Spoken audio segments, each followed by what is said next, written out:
69,177 عمومی غذائی قلت اور 20,978 بچے خون کی کمی کا شکار ہیں۔ کشمیریوں پر روزگار کے دروازے بند کرنے، معاشی سرگرمیوں کو نشانہ بنانے اور انہیں غربت میں دھکیلنے جیسی ہندوستانی پالیسیوں نے نئی نسل کا مستقبل تباہ کر دیا ہے۔ رپورٹ نے مقبوضہ کشمیر میں ہندوستان کی نام نہاد گڈ گورننس اور عوام کو خوراک سمیت صحت کی عدم سہولیات کو بے نقاب کر دیا ہے۔ مقبوضہ جموں و کشمیر میں 1989 سے لے کر مارچ 2025 تک ہندوستانی فوج کے ظلم و بربریت، انسانیت سوز مظالم، گرفتاریاں، تشدد اور جعلی مقابلوں میں 96,400 سے زائد کشمیریوں کو شہید کیا جا چکا ہے، جس سے 1,07,977 بچے یتیم ہوئے۔ حکومتی عدم سرپرستی اور مناسب روزگار نہ ہونے پر نہ تو ان کی غذائی ضروریات پوری ہو رہی ہیں اور نہ ہی بیمار ہونے پر انہیں علاج معالجے کی مناسب سہولیات میسر ہیں۔ اپنی مدد آپ کے تحت زندگی گزارنے پر مجبور یہ بچے ہندوستان کی متنازع پالیسیوں اور ظلم و جبر کے باعث ذہنی بیماریوں کا بھی شکار ہو رہے ہیں۔ کشمیری کہتے ہیں کہ جب تک انہیں حق خود ارادیت نہیں دیا جاتا، انہیں آزادی سمیت بنیادی حقوق سے محرومی کا ہی سامنا رہے گا۔ رپورٹ آپ نے ملاحظہ کی، اس پہ آپ نے ڈیٹا اور جو اس وقت سچویشن چل رہی ہے اس کے بارے میں جانا۔ آن گراؤنڈ سچویشن کیا ہے اس وقت کشمیری بچوں پہ کیا بیت رہی ہے، آپ کو وہ دکھاتے ہیں۔ وجہ یہی تھی آنے کی کہ گھر میں ایسے حالت نہیں تھی کہ جس کی وجہ سے میں پڑھ سکتا تھا۔ مجھے بہت یاد آتی ہے گھر والوں کی۔ میرا جو باپ ہے وہ اس دنیا سے راحت کر گئے۔ 2008 میں وہ ایک پیڑ سے گرے تو اس وجہ سے ان کی موت ہو گئی۔ تو اس کے بعد جو ہے میرے گھر میں اتنا گزارا نہیں تھا کہ مجھے میری ماں پال سکے۔ 2002 میں میرے پاپا کڈنیپ ہو گئے ہیں، تب سے ابھی تک 2019 تک میری مما نے مطلب ہر ایک کوشش کی اس کو ڈھونڈنے کی، بٹ کہیں پہ اس کا پتہ نہیں چلا۔ مما کے پاس کوئی سورس نہیں تھا ہم تینوں کو مطلب ایجوکیٹ کروانے کے لیے، تو مما بہت روتی تھی، گھر کی بہت کنڈیشنز بہت خراب تھی۔ شارٹس آپ نے ملاحظہ کیے۔ پروفیسر مسعود ہزاروی صاحب، میں آپ کو اس میں شامل کروں گا۔ آپ نے ڈیٹا بھی دیکھا، رپورٹ بھی دیکھی، ان کشمیری بچوں کا حال بھی دیکھا۔ کیا یہ سب کچھ ہمارے جو اوورسیز وہاں پہ جو لوگ رہتے ہیں، میسز ہیں جس طرح یو کے میں یا باقی ہیں، کیا یہ سب کچھ ان کو پتہ ہے جو کچھ ہو رہا ہے مقبوضہ کشمیر میں؟ جہاں تک تعلق ہے اوورسیز پاکستانی کا، چونکہ میں برطانیہ میں رہتا ہوں جی، اور برطانیہ میں ہماری زیادہ تر جو آبادی پاکستانی اوریجن کی ہے، پاکستانی پاسپورٹ ہولڈرز ہیں، ڈول نیشنلٹی، وہ کشمیری ریجن سے ہیں، صحیح، کہ ہمارے آزاد کشمیر سے کوٹلی اور میر پور زیادہ یہاں سے لوگ ہیں۔ اس وجہ سے کشمیر کے حوالے سے وہاں پر لوگ بہت متحرک ہیں۔ ایک چیز ضرور ہے کہ نظریاتی اختلافات اپنی جگہ اس حوالے سے، لیکن وہاں پر مسئلہ کشمیر کو ہر فورم کے اوپر اجاگر کیا جاتا ہے، اور خصوصی طور پر جو آج کا ہمارا ٹاپک ہے، ابھی جو آپ نے فیکٹس فگر بتائے اور جو ابھی ہم نے فوٹیج دیکھی اور ویڈیوز دیکھی کہ کشمیر کے اندر جہاں پر دیگر انسانی حقوق کی خلاف ورزی ہوتی ہے، وہاں پر جو چھوٹے بچوں کے حقوق کو تلف کیا جاتا ہے، ان پر ظلم و زیادتی کی جاتی ہے، ان کو والدین سے دور رکھا جاتا ہے، وہاں پر خوراک کی کمی ہے، وہاں پر بیسک جو لائف کی فیسلٹیز ہیں ان کی وہاں پر کمی ہے۔ یہ میں سمجھتا ہوں کہ بھارت کے ماتھے کے اوپر ایک بدنما داغ ہے جو دنیا کے اندر اپنے آپ کو امن کا اور جمہوریت کا ایک بہت بڑا چیمپئن ثابت کرنے کی کوشش کرتا ہے۔ اور مقبوضہ کشمیر کے اندر جو بچوں کے ساتھ یہ ظلم و زیادتی ہو رہی ہے، اس حوالے سے ہم نے وہاں کئی مارچ کیے، پارلیمنٹ ہاؤس کے سامنے، انڈین ایمبیسی کے سامنے، اور ہر سال میں تقریباً کم از کم 7-8 مواقع ایسے آتے ہیں کہ جس کے اندر پورے برطانیہ سے لوگ جو ہے وہ اکٹھے ہوتے ہیں۔ اور پروفیسر صاحب قطع کلامی کی معذرت، یہ فرمائیے گا کہ جس طرح سے ویسٹ بالخصوص ہیومن رائٹس کی خیال رکھتی ہو، تو کہتے ہیں جانوروں کے بھی بہت زیادہ رائٹس ہیں، اور اس کے حوالے سے بھی وہ ہمیں کیمپین کرتے ہوئے نظر آتے ہیں۔ یہ آپ نے بچے دیکھے، یہ انسان کے بچے ہیں، اور ان کی بھی ویلیوز اس طرح ہی ہے جیسے ویسٹ میں رہنے والے بچوں کی ہیں۔ ڈونٹ یو تھنک کہ ان کے لیے جو آواز اٹھنی چاہیے تھی ویسٹ کے حلقوں کے اندر، پار سینٹرز کے اندر، ان میں کمی ہے؟ جی بالکل، میں تو سمجھتا ہوں کہ جو مغرب ہے اس حوالے سے ٹو بی فرینک ان کی دوغلا پالیسی ہے. اپنے ملک کے لیے ہیومن رائٹس یا اپنے جو ہم خیال ممالک ہیں ان کے لیے ان کی ہیومن رائٹس کی ڈفرینٹ تعریف ہے. اور اس کے علاوہ خواہ وہ مقبوضہ کشمیر ہو یا غزہ ہو یا کوئی اور جگہ ہو, وہاں پر جو ہیومن رائٹس کی وائلیشن ہوتی ہے اس پر نہ صرف وہ مذمت نہیں کرتے بلکہ اس میں تعاون بھی کرتے ہیں اور ایسا کرنے والوں کو حوصلہ بھی دیتے ہیں, اپریشیٹ بھی کرتے ہیں, جو کہ انتہائی افسوسناک ہے. اور خصوصاً انڈیا کے پرائم منسٹر مودی صاحب جب لنڈن جا رہے تھے تو وہاں پر بہت بڑے پروٹیسٹ ہوئے کہ یہ ہیومن رائٹس کی وائلیشن کے ان کو نہ آنے دیا جائے یہاں پر, لیکن اس کے باوجود حکومت نے کسی طرف کوئی توجہ نہیں دی. اسی طرح دیگر بھی ہے.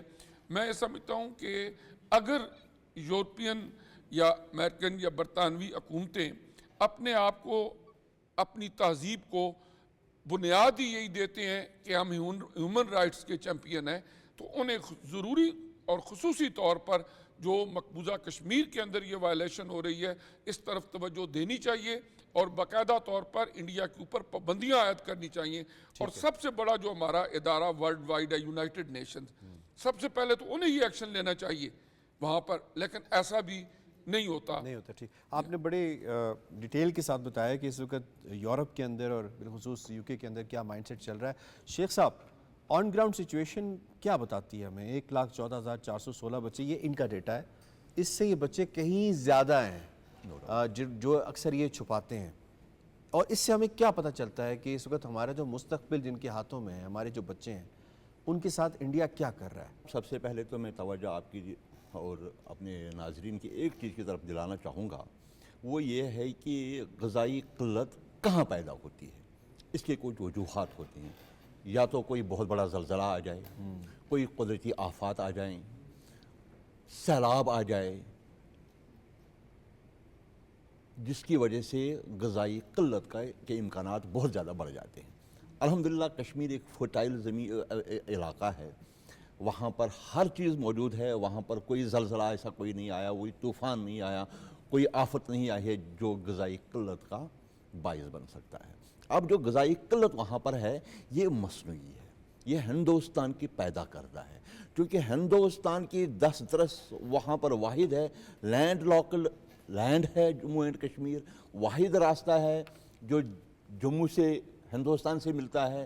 کشمیر کا جو دوسرا راستہ تھا ہمارا مظفر آباد کی طرف, اس میں انہوں نے جو سی بی ایم کے تحت ایک ٹریڈ شروع کیا تھا, اس نے بڑا فائدہ دیا تھا کسی حد تک, لیکن وہ انہوں نے یہ فرمائیے گا, آپ نے غذائی قلت کے حوالے سے بات کی, تو اگر آپ ڈیٹا دیکھیں اور اس کو انالائز کریں تو مور دین 90% of the children belong to the people who are involved in the تحریک. یہ غذائی قلت صرف ان کے لیے کیوں ہے؟ سر یہ بیسیکلی میں نے بتایا, یہ باضابطہ ایک منصوبہ ہے انڈیا ٹھیک, جو کشمیری مسلمانوں کو, ان کی تعداد کو محدود کرنا چاہتا ہے. اس نے ان کے لیے بہت سارے حربے استعمال کیا. اگر آپ دیکھیں گے پیلٹ گنز کا جب استعمال کیا, اس میں میکسیمم انہوں نے بچوں کو ٹارگیٹ کیا تھا. اس وقت میکسیمم بچے اس میں ٹارگیٹ تھے, اور بنیادی طور پر انہوں نے جو کشمیر کی جو افزائش ہے جو آبادی کی, وہ اس کو بیسیکلی روکنا چاہتے ہیں تاکہ کشمیری مسلمانوں کی تعداد جو وہاں پر ہے وہ کم از کم رہے. ڈیموگرافک چینجز کے تحت, اور جو انہوں نے ڈومیسائلز کا بہت بڑی جو ہے نا ریموٹ طریقے سے انڈینز کو دینی شروع کر دی ہے, ان کو وہاں آباد کر رہے ہیں تاکہ وہاں پر کشمیری مسلمان مائنارٹیز میں آ جائیں. کیونکہ اس کی ابتدا انہوں نے کشمیری بچوں کو ایلیمنیٹ کرنے کے لیے ان میں غذائی قلت پیدا کی ہے, جس کی وجہ سے وہ ہندوستان اپنے منصوبے آگے بڑھا رہا ہے. اور یہ بیسیکلی یہ ایک ہی ایجنڈا ہندوستان کا ہے, وہ ہے ہندوتوا کا ایجنڈا, کہ وہ کشمیر کو بھی ایک ہندوتوا اسٹیٹ میں تبدیل کرنا چاہتا ہے. صحیح ہے. خواجہ صاحب آپ کی طرف میں آؤں گا, فرمائیے گا یہ جو میں نے بجٹ بتایا ہے 2,496 کروڑ, یہ کاغذوں میں ہے, آن گراؤنڈ یہ اگر لگتا ہے تو کیا یہ بچے میل نیوٹریشن کا شکار ہوتے؟ اچھا یاسر صاحب, سب سے پہلے میں آپ کو اپریشیٹ کرنا چاہوں گا کہ یہ جو بڑا ٹچی موضوع کا انتخاب کیا ہے آپ نے. کشمیر کے جو بوڑھے ہیں وہ جیلوں میں بند کر دیے گئے ہیں, جو نوجوان ہیں ان کو شہید کیا جا رہا ہے, اور جو بچے ہیں ان کو غذائی قلت کا شکار کر کے موت کے منہ میں دھکیلا جا رہا ہے. یہ ہے جو شیخ عبد الماجد صاحب نے بات کی ہے، ہندوستان کا ایک منصوبہ لکھا پڑھا سوچا سمجھا، ٹھیک ہے۔ اب جب جس قوم کے بچے ہی غذائی قلت کا شکار ہوں گے، نفسیاتی عوارض کا شکار ہوں گے، تو وہ بڑے ہو کر کیا کریں گے؟ ان میں سے پتہ نہیں کتنے جوانی تک پہنچ بھی پاتے ہیں یا نہیں پہنچ پاتے۔ اصل مسئلہ یہ ہے کہ یہ جو ہم نے گفتگو تو بہت کر لی ہے، گفتگو کر کر کے ہم تھک گئے ہیں۔ جو بات پروفیسر مسعود ہزاروی صاحب نے کی ہے کہ ہم عرصہ دراز سے برطانیہ میں مسئلہ کشمیر کو اجاگر کرتے رہتے ہیں، اجاگر کر رہے ہیں، آج بھی اس موضوع پر ہم بات کر رہے ہیں، لیکن مجھے یہ بتائیے، یہ جو مہذب مغرب ہے، جو ہمیں بتایا جاتا ہے جی بڑی تہذیب ہے ان میں، وہ تہذیب جب کشمیری بچوں کی باری آتی ہے تو یاسر صاحب یہ تہذیب جاتی کہاں ہے؟ یہ صرف جو کتے بلیاں اور جو انسان ہیں یہ حقوق صرف کیا مغرب کے لیے مختص ہو گئے ہیں؟ کیا یہ کشمیر اور غزہ کے جو بچے ہیں وہ کسی کی اولاد نہیں ہیں؟ ان میں انسانیت نہیں ہے؟ کیا وہ مجھے بتائیے کہ اس وقت ان کی جو ڈیموکریسی ہے، سیولائزیشن ہے، وہ کہاں ختم ہو جاتی ہے سر؟ اس وقت یہ سیولائزیشن کہاں مر جاتی ہے جب آپ نے دیکھا رمضان المبارک کے اندر غزہ کے لوگوں پر بمباری کی گئی؟ کیا یہ مظالم سارے ان کا قصور یہ ہے کہ یہ لا الہ الا اللہ محمد رسول اللہ کہتے ہیں؟ مجھے قرآن یہ واضح دو ٹوک انداز میں کہہ رہا ہے دنیا میں صرف دو ہی جماعتیں ہیں، حزب اللہ اور حزب الشیطان۔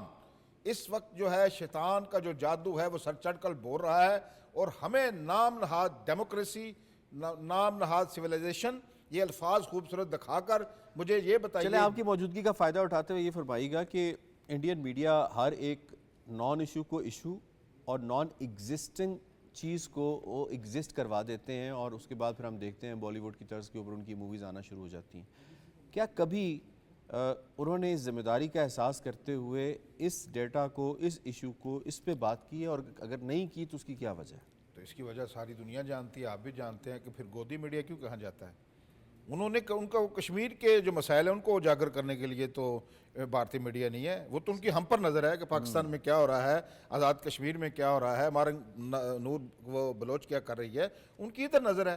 ان کو اگر وہ نظر رکھتے ادھر، جو اگر سچی رپورٹس شائع ہوتی، جو اس وقت مقبوضہ کشمیر میں جینوسائیڈ ہوا ہے، جو ایک بند جیل ہے بالکل، اس جیل میں آپ بچوں کو غذائی قلت کا شکار کر دیں، نوجوانوں کا قتل عام کریں، نہ وہاں میڈیا کی کوئی رسائی ہے، نہ وہاں کوئی رپورٹ شائع ہوتی ہے۔ یہ بہت بڑا جو بھارتی میڈیا ہے، یہ جو حقائق آج ہم یہاں بیٹھ کے بیان کر رہے ہیں، یہ ان کے منہ پر بھی ایک تمانچے سے کم نہیں ہے کہ جب آپ بات نہیں کریں گے۔ مجھے یہ بتائیں، اس میں ایک بڑی دو ٹوک واضح بات بتانے لگا ہوں یاسر صاحب آپ کو۔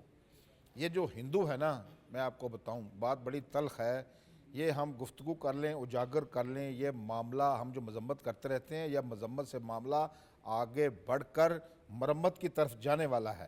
وہ جس طرح وزیر اعظم آزاد کشمیر چودھری انوار الحق نے پچھلے دنوں ایک تقریر کی تھی اے پی سی میں، تو انہوں نے کہا تھا کہ ہم اب یہاں تک پہنچ گئے ہیں کہ جو لفظ جہاد ہے، جو قرآن کی ٹرمینالوجی ہے، اب جو لفظ گفتگو میں کرنے سے بھی گریز کر رہے ہیں۔ جب ہماری ایمانی حالت یہ ہو گئی ہے کہ ہم اپنا مسئلہ بھی نہیں اٹھا سکتے، بات بھی نہیں کر سکتے، تو پھر یہی ہوگا نہ جو ابھی مقبوضہ کشمیر میں ہو رہا ہے۔ آپ کے بوڑھے ٹھیک شہید کیے جا جیلوں میں بند ہیں۔ ٹھیک ہے، آپ کہہ رہے ہیں ایک منصوبہ بندی کے تحت یہ سارا کام ہو رہا ہے، ٹھیک ہو گیا۔ فاطمہ جاوید صاحبہ، آپ کو میں اس میں انوالو کروں گا، یہ فرمائیے گا کہ نفسیاتی امراض کے حوالے سے بھی کافی ہوش ربا انکشافات سامنے آ رہے ہیں مقبوضہ کشمیر کے حوالے سے۔ کس قدر جو نفسیاتی امراض ہیں ان میں جو انکریز یا اضافہ ہو رہا ہے، اس کی بنیادی وجہ کشمیری بچوں کو ان بنیادی سہولیات سے محروم رکھنا ہے؟ Your take on it. دیکھیں، نفسیاتی امراض کی جب ہم بات کرتے ہیں تو آپ خود امیجن کریں کہ ایک علاقہ جس میں 7 لاکھ کی افواج کو تعینات کیا گیا ہے، جو کہ انڈیا کی مور دین ہاف فورس صرف کشمیر کے علاقے میں، جو مقبوضہ کشمیر کے علاقے میں تعینات ہوئی ہے، تو وہ پھر کیا انوائرمنٹ، کیا فضا وہ وہاں پہ قائم کرے گی؟ وہ تو فضا صرف ایک جنگ کی فضا ہوگی، ایک ڈر کی فضا ہوگی۔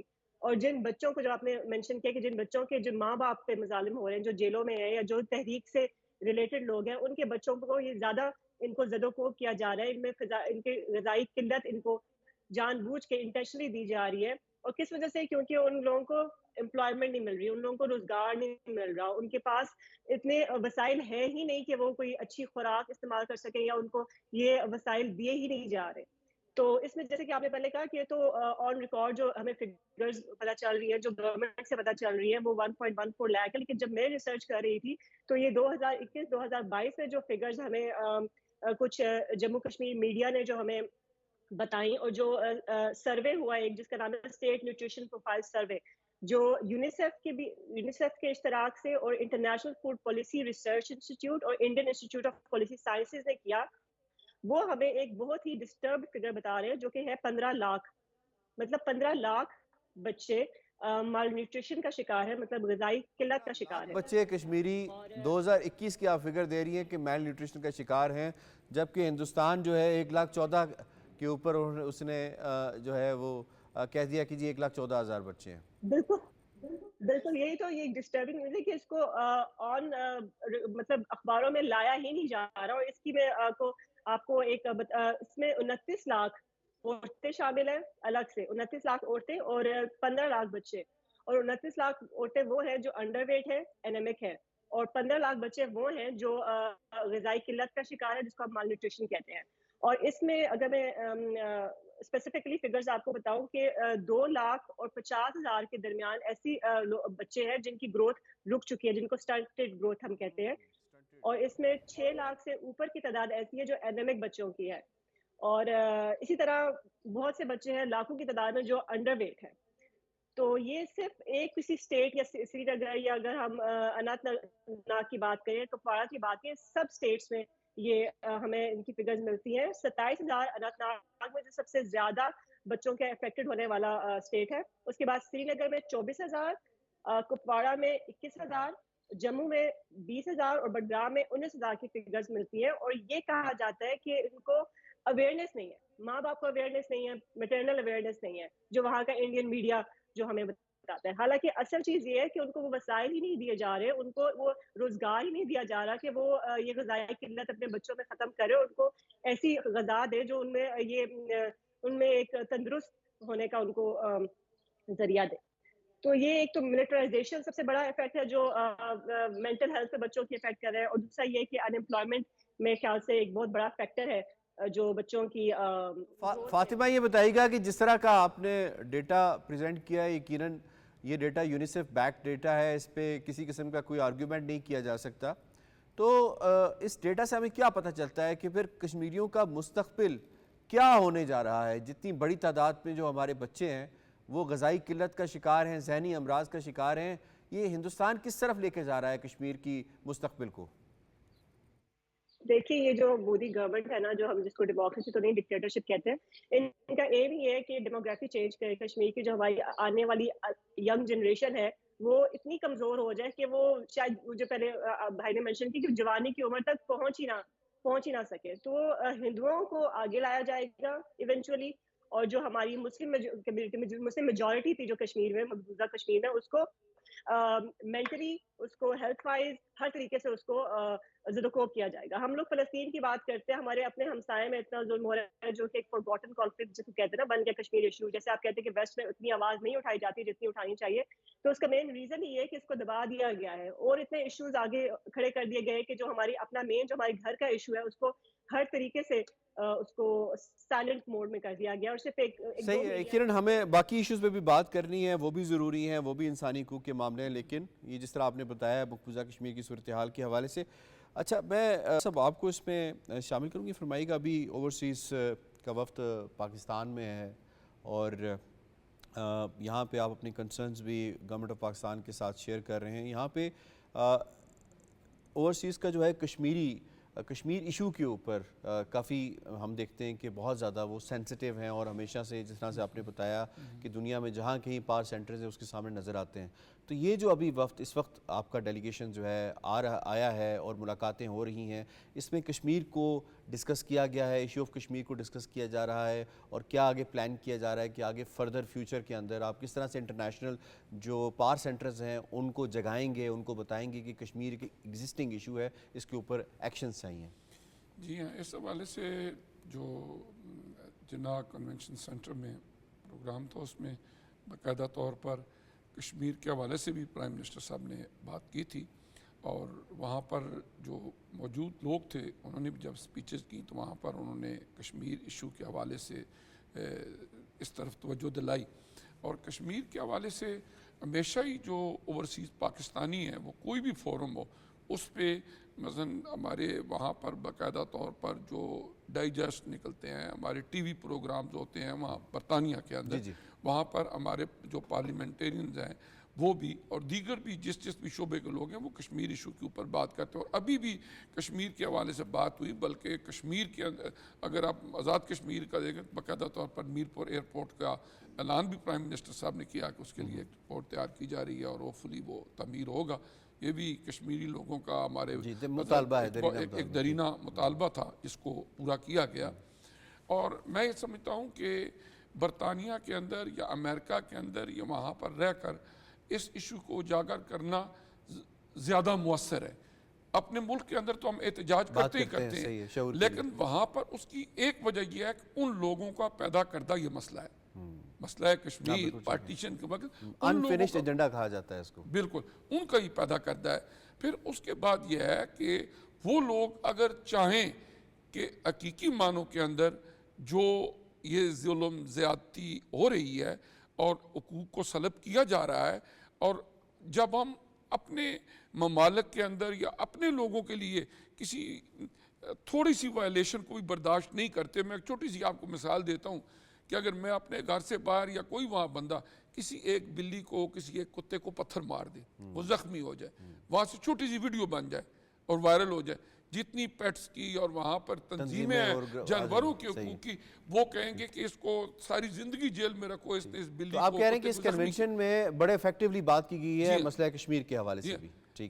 کشمیر کے حوالے سے بات کی گئی ہے، لیکن میں جو بات عرض کرنا چاہ رہا تھا وہ یہ ہے کہ جب ہم بات کرتے ہیں وہاں پر اس ظلم و زیادتی کی تو انفارچونیٹلی اس کو وہ وزن نہیں دیا جاتا ان پارلیمنٹس کے اندر جو کہ دینا جانا چاہنا چاہیے، لیکن ہم اپنی آواز بلند کرتے رہتے ہیں. زبردست. Sheikh Abdul Majid Sahab, towards the very last end of this segment of the programme تھوڑا سا کمپیریزن اگر ہم ڈرا کر لیں.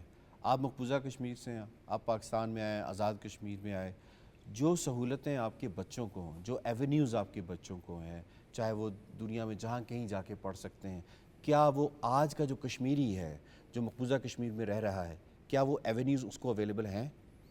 اپنا پرسنل ایکسپیرینس آپ بتا دیں تو ہمارے ناظرین کے لیے بڑا اچھا ہوگا. بہت ہی اچھا آپ نے سوال کیا. میں تھوڑا سا پروفیسر صاحب نے جو بات کی اس کو تھوڑا سا میں پہلے ایڈیشن کرنا چاہوں گا. دیکھیں سر، ہم دنیا میں تو بات کر لیتے ہیں غذائی قلت. میں اس پروگرام کی توسط سے دنیا کو کے سامنے یہ میسیج رکھنا چاہتا ہوں کہ اس کو ہم اوور کم کیسے کریں گے.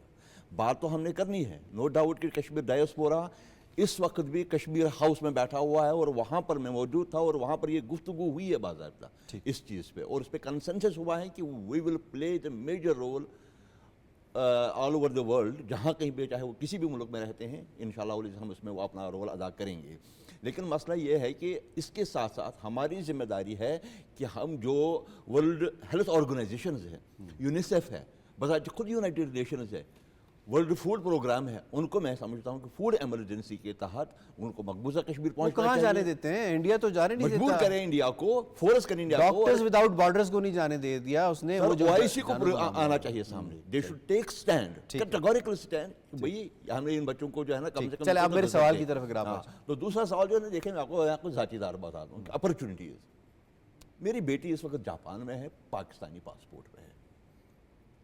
یقین کے ساتھ کہتا ہوں کہ میں کشمیر میں یہ سوچ بھی نہیں سکتا کہ میری بیٹی جاپان پہنچ جائے گی، یہ سوچ بھی نہیں سکتا. اگر آپ دیکھیں گے ڈائسپورا جو ہم بات کرتے ہیں نا، وہ میکسیمم 99% وہ آزاد کشمیر کا ہے، اور UK میں if I'm not wrong 1% جو ہے نا کشمیری، وہ بھی جو کوئی پڑھنے گیا وہاں پر، اس کے زیادہ کچھ بھی نہیں ہے وہاں پر.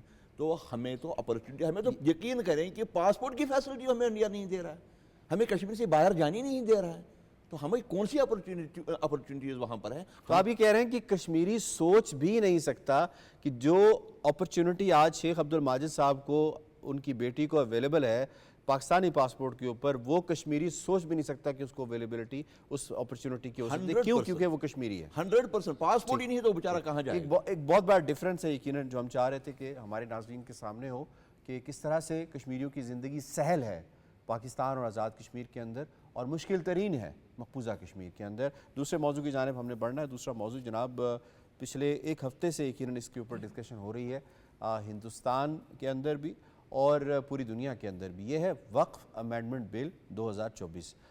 یہ بیسیکلی مسلمانوں کی جو پراپرٹیز ہیں ان کے اوپر شبخون مارا گیا اور یہ پراپرٹیز کی ویلیو $14 بلین کی ہے اور یہ کہا جاتا ہے کہ جو اس کا جو سائز ہے یہ مسلمانوں کی پراپرٹیز ان کے پاس ہیں تو یہ موریشیس ہے اس سے بڑا اس کا سائز بنتا ہے. تو یہاں سے آپ اندازہ لگا سکتے ہیں کہ کس قدر ان کے اوپر جو ہے وہ زیادتی کی گئی ہے مودی حکومت کی جانب سے ایک بل کے اندر امینڈمنٹ کر کے, کیونکہ ان کے نمبرز جو ہیں وہ ایوان زیری میں بھی زیادہ تھے, ایوان بالا میں بھی زیادہ تھے اور انہوں نے اس کو قانون بنا دیا. اب معاملہ یہ ہے کہ ویسٹ بنگال کے اندر اس وقت کئی ایسے افراد ہیں جو شہید ہو چکے ہیں, مارے جا چکے ہیں. اور وہ کس لیے مارے جا چکے ہیں؟ کیونکہ وہ اپنے حق کے لیے کھڑے ہوئے ہیں. کیوں؟ ان کو پتہ ہے کہ کل ان کے قبرستان میں ان کی قبر کی جگہ ان کو نہیں ملنی, کل ان کی مساجد میں ان کو نماز پڑھنے کی اجازت نہیں ملنی, کل ان کے مدارس میں اپنے بچوں کو قرآن کی تعلیم کی اجازت نہیں دینی. کیوں؟ کیونکہ وقف بورڈ کے اوپر جو مینیجنگ پارٹنرز, یہ جو مینیجنگ ڈائریکٹرز بیٹھے ہوئے ہوں گے وہ لوگ ہوں گے جو انتہا پسند ہندو ہوں گے. اس کی جو فرسٹ کیجویلٹی سامنے آئی ہے وہ آ گئی ہے مدھیہ پردیش کے اندر. مدھیہ پردیش کے اندر پنہ ڈسٹرکٹ ہے, اس کے اندر جناب پنہ بی ڈی کالونی ہے جس کے اندر 30 سال پرانے مدرسے کو منہدم کر دیا گیا ہے اور کہا یہ گیا کہ والنٹیئرلی کیا گیا ہے, حالانکہ ایسا کچھ بھی نہیں ہوا. یہ مدرسہ جو ہے وہاں کی گرام پنچایت کی اجازت سے بنایا گیا تھا. اب یہاں سے آپ اندازہ لگا لیں کہ صورتحال کہاں جاتی ہے. اس کے اوپر خود ہندوستان میں آوازیں اٹھ رہی ہیں اور آوازیں کیا ہیں پہلے آپ کو وہ سنا دیتے ہیں. معاملہ وقف کا نہیں ہے, معاملہ پولیٹکس کا ہے. مسلمانوں کے نام پر, مسلمانوں کے خلاف, مسلمانوں کے لیے کبھی ہمدرد بن کے اور کبھی گالی دے کے. مان لو سوسائٹی کے لیے, مسلمانوں کے لیے خراب ہوتا, ملک کے لیے اچھا ہوتا تو بھی ہمارے سر آنکھوں پہ ہو سکتا تھا. ہاں ٹھیک ہے, تھوڑا تکلیف ہوگی, برداشت کر لیں گے, کوئی بات نہیں, دیش کا بھلا ہو جائے.